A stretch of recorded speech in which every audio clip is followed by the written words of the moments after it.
नमस्कार, आप देख रहे हैं आज तक। आपके साथ मैं हूं सईद अंसारी। स्वागत है आपका विशेष में। राजस्थान के अजमेर में ख्वाजा मोइनुद्दीन चिश्ती की दरगाह को हिंदू मंदिर बताने वाली याचिका अदालत ने स्वीकार की तो सवालों का नया सिलसिला शुरू हो गया। क्या केवल एक किताब के हवाले से ही यह दावा किया जा रहा है या मंदिर वाले इस बड़े दावे के पीछे कोई और भी कारण है? आखिर दरगाह परिसर में वो कैसे प्रतीक और कैसे चिन्ह हैं जिन्हें हिंदू और जैन मंदिरों जैसा बताया जा रहा है? अदालत में दाखिल इस याचिका पर अजमेर पहुंच रहे जायरीनों का क्या कहना है? याचिका के खिलाफ और दरगाह कमेटी की क्या तैयारियां हैं और इस केस को लेकर अजमेर में कैसी हलचल मची हुई है, सब कुछ समझने के लिए हमारी टीम अजमेर पहुंची और दरगाह को लेकर किए गए हर एक दावे की पड़ताल की। हमारे संवाददाता शरद कुमार की ये एक्सक्लूसिव ग्राउंड रिपोर्ट।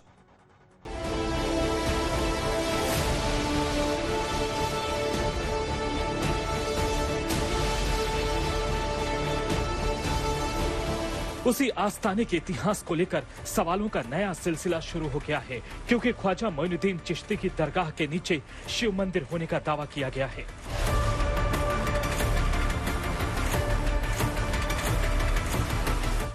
राजस्थान के अजमेर में मौजूद मोइनुद्दीन चिश्ती की दरगाह का इतिहास करीब 800 साल पुराना है, यानी मुगल सल्तनत से पहले का।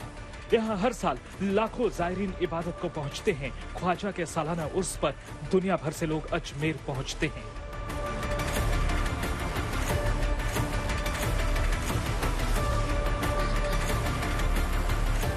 अब इस दरगाह को लेकर कोर्ट में दाखिल की गई याचिका की चर्चा जायरीनों की जुबान पर है, लेकिन मंदिर वाला दावा मानने को कोई तैयार नहीं।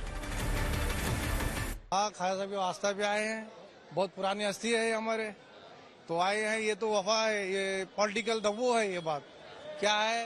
ये शिवलिंग का ये है वो है, ये गलत है ना। ये ख्वाजा साहब की आस्था है, कई हजारों सालों से है।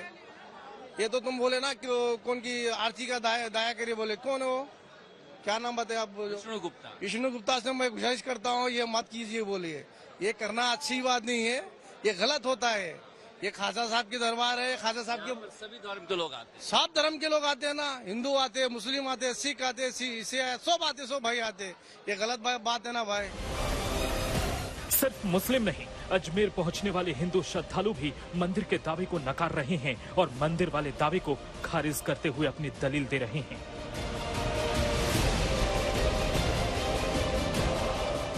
कल हमारा पूर्वज भी कहते थे, बाबू जी लोग भी जिस करके 25 साल मारा हुआ, वो भी नहीं कहते दरगाह यहाँ था। वो भी मेरा बाबू जी हिंदू रहते हुए उर्दू फारसी बांग्ला सब के गाता थे। बलूर में आपको हेडमास्टर थे, राधा के परमहंस है ना, वहाँ पर वो सब गया था। मेरा गाँव में 30 घर मुस्लिम है, एक ही दीवार है, बगल में मुस्लिम है, हमारा द्वार है। तो हमारा पिताजी भी कहते थे नहीं, पहले दरगाह था यहाँ पर। तो ऐसे में सवाल ये है कि आखिर अजमेर शरीफ में मंदिर वाले दावे का असल आधार क्या है? क्या केवल अजमेर के दीवान बहादुर रहे हरबिलास सारदा की किताब ही है, या मस्जिद की बनावट और आकृतियां भी कुछ ऐसे संकेत दे रही हैं?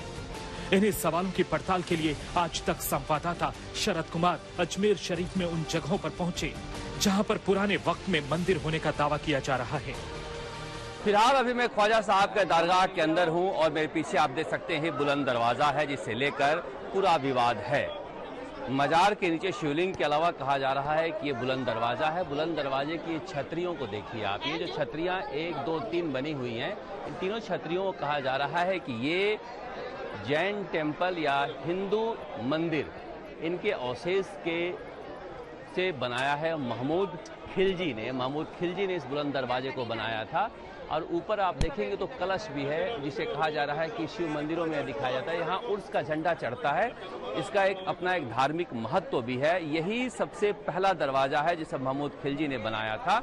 और इसकी जो बनावट है, इस बनावट को लेकर जो हरबिलास सारदा हैं, वो अपनी किताब में उन्होंने लिखा है कि ये छतरियाँ जो हैं वो किसी मस्जिद में इस तरह से नहीं बनाई जाती हैं, दूसरे तरह की छतरियां होती हैं, ये किसी मंदिर के अवशेष हैं। ये पूरा विवाद इसे लेकर हो रहा है। ऐसी आकृतियां केवल अजमेर शरीफ के बुलंद दरवाजे पर ही नहीं, आसपास की कई अहम इमारतों में पुराने हिंदू जैन मंदिरों जैसे चिन्ह दिख रहे हैं। दरगाह से करीब 1 किलोमीटर दूर 2.5 दिन के झोंपड़े की जालियों पर स्वास्तिक के निशान दिखे। ऐसे ही चिन्हों को आधार बनाकर हिंदू पक्ष अपनी दलीलों को मजबूती दे रहा है।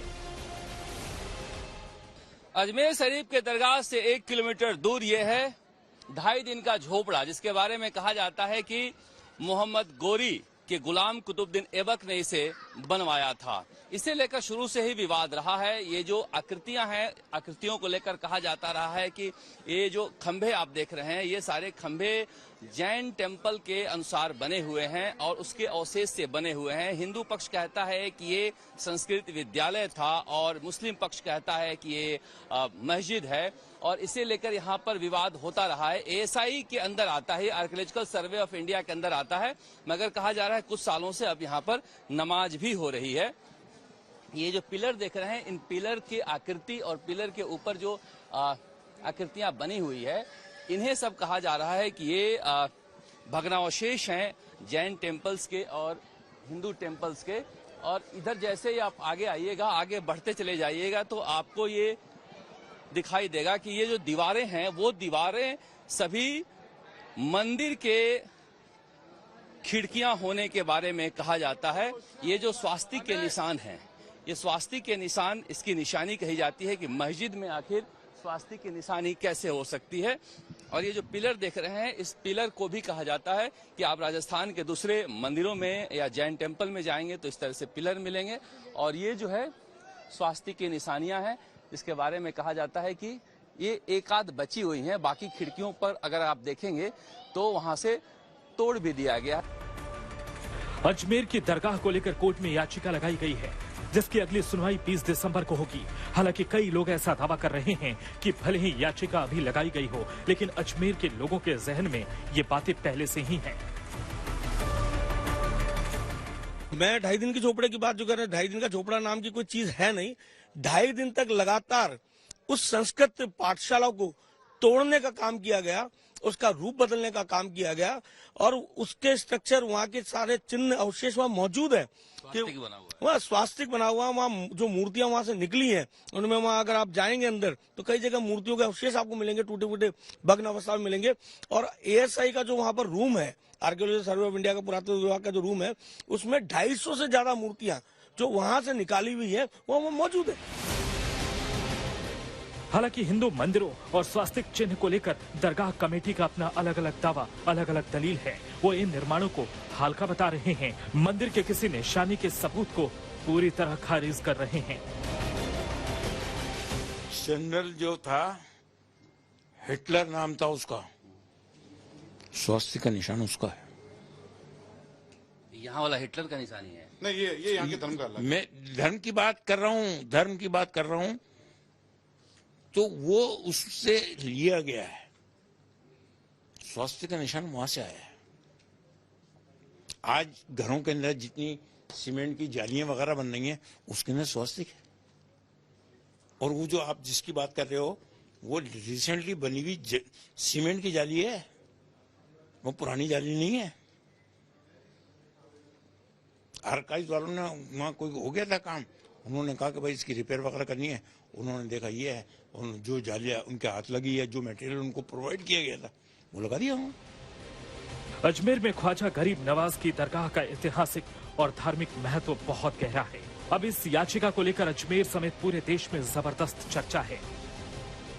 पहले अयोध्या, फिर काशी, फिर मथुरा और अब ख्वाजा मोइनुद्दीन चिश्ती के दरगाह के नीचे शिव मंदिर होने का दावा किया गया है। कोर्ट भावनाओं के आधार पर नहीं बल्कि सबूतों के आधार पर काम करता है। हालांकि दोनों पक्षों के अपने अपनी भावनाएं हैं, अपनी अपनी दलीलें हैं। देखना इस मामले में कोर्ट अब क्या फैसला करता है, मगर ख्वाजा की दरगाह पर जबरदस्त लड़ाई छिड़ गई है। कैमरा मनीष के साथ शरद कुमार, अजमेर शरीफ, आज तक। देश और दुनिया के तमाम लोगों की आस्था अजमेर शरीफ से जुड़ी हुई है। फिलहाल हिंदू पक्ष के दावे से ख्वाजा मोइनुद्दीन चिश्ती की दरगाह पर विवाद शुरू हो गया। इस बीच मंदिर वाले दावे का कानूनी जवाब देने के लिए दरगाह कमेटी भी अपनी तैयारी में जुट गई। 20 दिसंबर को याचिका पर अगली सुनवाई होगी और दरगाह की कमेटी की ये मांग है कि उनके पक्ष को भी सुना जाए। इस बीच सुनवाई से पहले अजमेर पहुंच रहे लोगों में इस याचिका को लेकर काफी चर्चा है। अजमेर की ख्वाजा मोइनुद्दीन चिश्ती की दरगाह दुनिया भर में मशहूर है। ख्वाजा गरीब नवाज की दरगाह मुस्लिमों के लिए पाक है, वहीं बड़ी संख्या में हिंदू श्रद्धालु भी पूरी श्रद्धा के साथ यहाँ आते हैं। पूरी दुनिया में बड़े फख्र से इस जगह का जिक्र होता है, लेकिन इस बार ख्वाजा मोइनुद्दीन चिश्ती की दरगाह का जिक्र इबादत के लिए नहीं बल्कि एक दावे के लिए हो रहा है, जिसमें इसे पुराना हिंदू मंदिर बताया गया है। अदालत में लगाई गई याचिका के बाद से यहाँ मन्नत के लिए पहुंचे लोग भी हैरान हैं। मंदिर के दावे वाली बात कोई मानने को तैयार नहीं। पॉलिटिक्स का काम है, सियासत चल रहा है इसके ऊपर। अब सियासत में आएंगे तो बताएंगे नहीं लोग क्या चल रहा है क्या नहीं करने का, ऐसा है। आपका मानना है कि सब ये सियासत है? सियासत है। कुछ ऐसे बोलते रहते, बोलने में क्या है? अच्छा। बोलने का कोई पैसा लगता है क्या? अजमेर में ये शुरू से बोलते हैं, नया बोल रहे हैं? नहीं नहीं, ऐसे कुछ भी नहीं है यहाँ, सब एक भाईचारा रहता है यहाँ, कुछ भी नहीं है। दरगाह पहुंच रहे लोगों का मानना कुछ भी हो, लेकिन हिंदू मंदिर वाली याचिका के साथ अब मामला कोर्ट में पहुंच चुका है। लिहाजा दरगाह कमेटी भी अपनी तैयारियों में जुट गई है। खास तौर पर उत्तर प्रदेश के संभल की घटना के बाद कमेटी किसी तरह की ढील नहीं देना चाहती है। खादिमों की जो संस्था है अंजुमन ने कि वो संभल की तरह कोई ढिलाई नहीं बरतेंगे और कोर्ट में चूंकि ये मामला चल रहा है, कोर्ट ने पार्टी नहीं बनाया है, उसके बावजूद वो कोर्ट में पिटीशन डालेंगे और कहें कि हमको भी सुना जाए। यहाँ पर गलत तरीके से इस तरह से एक तरफा फैसला लिया गया है, जबकि अंजुमन इसमें पार्टी है और उसके बावजूद अंजुमन को पार्टी नहीं बनाया गया है। मस्जिद से ये दरगाह से जुड़े किसी भी व्यक्ति को पार्टी नहीं बनाए जाने पर उन्होंने एतराज जताया है। पुराने दस्तावेजों को आधार बनाकर अजमेर शरीफ पर कानूनी लड़ाई शुरू की गई है। इस याचिका के साथ ही ख्वाजा मोइनुद्दीन के इतिहास को लेकर बहस भी नए सिरे से शुरू हो गई है। हालांकि दरगाह कमेटी के प्रमुख मोहम्मद गौरी के साथ ख्वाजा मोइनुद्दीन के भारत आने के दावे को खारिज कर रहे हैं। अजी उनके साथ नहीं आए, गरीब नवाज पहले आ चुके थे, गौरी बाद में आया है। गौरी उस यहाँ पृथ्वीराज जी ऊपर तारागढ़ पे रहते थे, उसने 17 हमले किए और गरीब नवाज के आने के बाद बाकी जो हमले थे वो उसने और किए। उसको जब ये पता लगा कि इस तरह का फकीर मनश आदमी यहाँ पर है, वो दुआ कराने के लिए उनसे पहुंच गया कि साहब मेरी जंग के अंदर जीत हो जाए, मैं जीत जाऊं इसके अंदर, और कुछ नहीं है। उधर मंदिर वाले दावे की याचिका दायर करने वाले हिंदू सेना के राष्ट्रीय अध्यक्ष विष्णु गुप्ता ने मुख्य रूप से 3 आधार बताए हैं। याचिका में कहा गया है कि 2 साल की रिसर्च और रिटायर्ड जज हरबिलास शारदा की किताब में दिए गए तथ्यों के आधार पर याचिका दायर की गई है। किताब में इसका जिक्र है कि यहाँ ब्राह्मण दंपति रहते थे और दरगाह स्थल पर बने महादेव मंदिर में पूजा अर्चना करते थे। इसके अलावा कई अन्य तथ्य हैं जो साबित करते हैं कि दरगाह से पहले यहाँ शिव मंदिर रहा था। तो ये अजमेर जो दरगाह का मैटर है वो हमने इस पे बहुत रिसर्च किया, बहुत अध्ययन किया, तब जाके पाया कि एक हरबिलास शारदा जी थे पहले, उन्होंने उस पे एक बुक लिखी। उस बुक के बहुत सारे अंश और सब कुछ हमने माननीय अदालत के समक्ष पेश करे हैं और अदालत ने हमसे यही सवाल पूछा जो आप पूछ रहे हैं ना कि इतना लेट क्यों हो गए, ये आपने अब क्यों फाइल किया, आपके पास साक्ष्य कहाँ हैं? तो सारे साक्ष्य हमने माननीय अदालत के समक्ष रखे हैं। उसमें बहुत सारे साक्ष्य ऐसे हैं जो बुलंद दरवाजा है, उसे पहली नजर में ही आप देखोगे तो पता चलेगा हिंदू कलाकृति, हिंदू चिन्ह और वो हिंदू संस्कृति को ही दर्शाता है। जैसा कि राम जन्मभूमि में भी देखा गया कि हिंदू कलाकृति किसी भी मस्जिद में और या मजार में हिंदू कलाकृति या हिंदू संस्कृति का ये तो बेसलेस है बिल्कुल ही। आप उस जो डॉक्यूमेंट यानी जो किताब वो अपनी विटनेस के अंदर लेकर के आए हैं और वो किताब उन्होंने पेश की है कोर्ट के अंदर, उसके पेज नंबर 92 के ऊपर बिल्कुल क्लियर कट दिया हुआ है। 2 वर्डिंग के ऊपर मैं बात कर रहा हूँ, ट्रेडिशन सेज, इसका क्या मतलब लोगे आप? कहा जाता है। दोनों पक्षों के अपने अपने दावे हैं। कोर्ट सबूतों की निगरानी में सुनवाई करेगा, लेकिन इस बीच अजमेर शरीफ पर छिड़ा कानूनी घमासान लोगों की जुबान पर है, जिस पर 20 दिसंबर को आगे का फैसला होगा। अजमेर से शरद कुमार के साथ आज तक ब्यूरो। विशेष में आज के लिए बस इतना ही। आप प्लीज अपना बहुत ख्याल रखिएगा। देखते रहिए आज तक।